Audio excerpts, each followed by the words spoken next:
You've been searching how to build a one-person business, and everything you find feels like hype, a perfect timeline, or something that doesn't fit your actual life. But don't worry, you're in the right place. I'm making this video specifically for the woman who's ready to start, but is tired of being sent in all the wrong directions. But first, if you're new here, hey there, my name is Heather. Around here, we keep business simple, real, and built to fit in your actual life. If that sounds good, if that resonates, stick around and subscribe. I've built businesses as a single mom of one, a mom of two, and now even a mom of three. And what I know for sure is there are only a handful of things that actually matter. That's what we're covering today.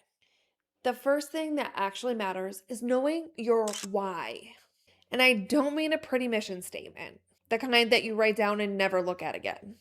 I mean the real reason you're doing this, the reason you're doing it for yourself, and the reason you're doing it for the others that you're trying to help.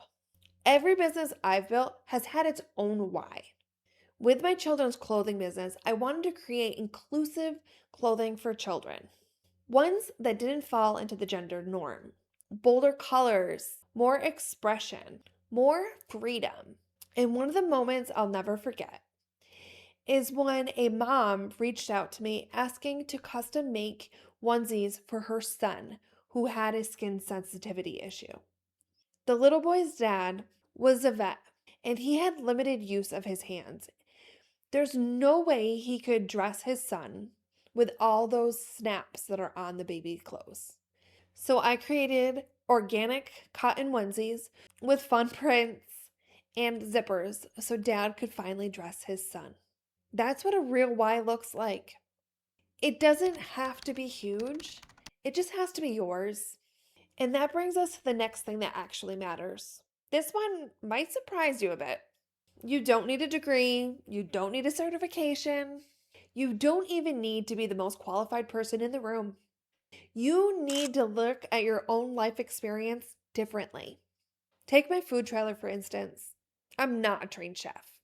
I grew up cooking with my mother in the kitchen. I waitressed for years and would occasionally help out in the kitchen. When I was diagnosed with cancer, I decided to change my eating habits. And that's when I closed down my photography business. After being in remission, I had my youngest daughter. She has a dairy allergy and a gluten intolerance. So between me not really eating meat, being allergic to corn and all corn products, and my daughter's dietary restrictions, it made it very hard for us to go out and grab something to eat when we were out and about with the family. I had been working on recipes at home, something that everyone in my house would eat because it tasted good, it was healthy, and it didn't affect my daughter or myself. When I realized I could be the solution to the problem of not being able to find things when we went out for a fun family activity, the food trailer felt like the next natural step. It actually didn't start with a business plan. It started with me scrolling Facebook and seeing a trailer that I thought was adorable. It also started with years of experience cooking with my mother in a restaurant and for my family. I just hadn't realized that all of that was valuable yet. And that's exactly what I want you to hear. We have all lived life. It's just a matter of figuring out what skills, what knowledge, and what life experience you have and how to put those together. Because you can group those together in a way that nobody else can. Because they're not you. They haven't lived your life. Speaking of living life, that brings me to the next one that matters. And this might be the one that's most misunderstood. Designing your business around your life. And I don't mean just the life that you're living right now. I also mean the life you plan to live in your future. For me right now, that means dropping my daughter off at school, getting home and having some breakfast, and going to sit down at my desk for an hour or two of work.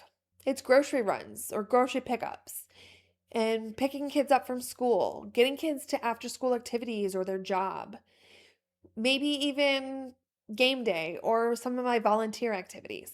And then cooking dinner.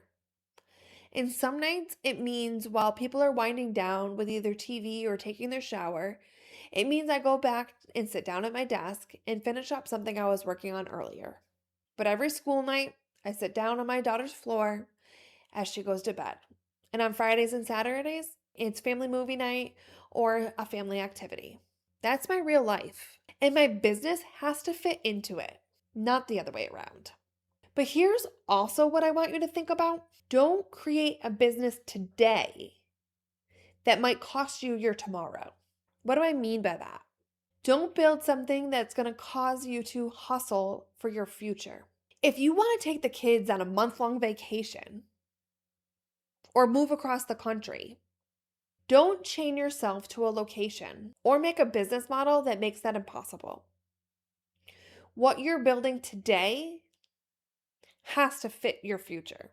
The decisions you make now about how you build your business will either give you your freedom later or cost it.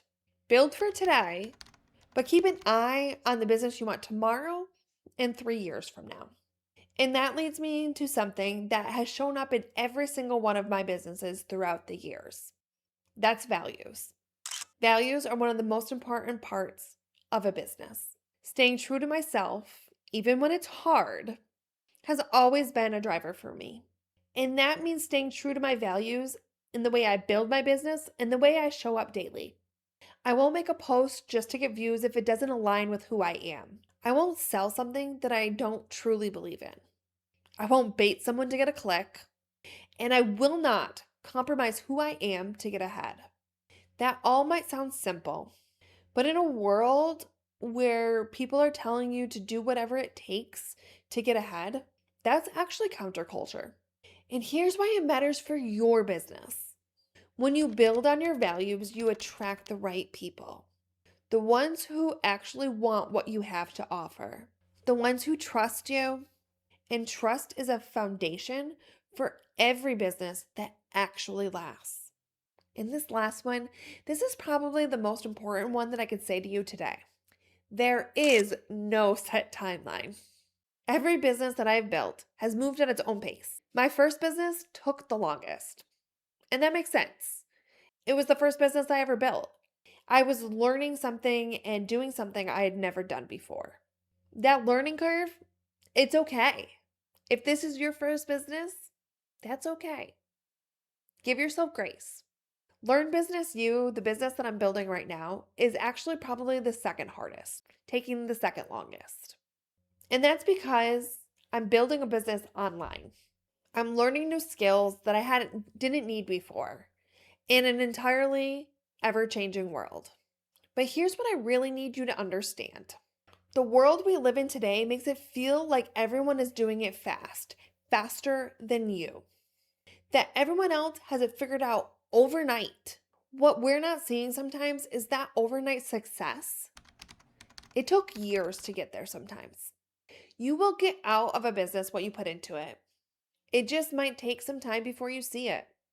And that's not failure. That's just how building something real actually looks.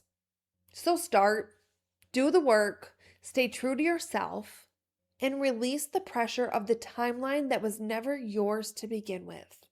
And if you are ready to actually stop thinking about starting a business and figure out the skills and knowledge you have to offer, watch this video next. I made it for exactly where you are right now.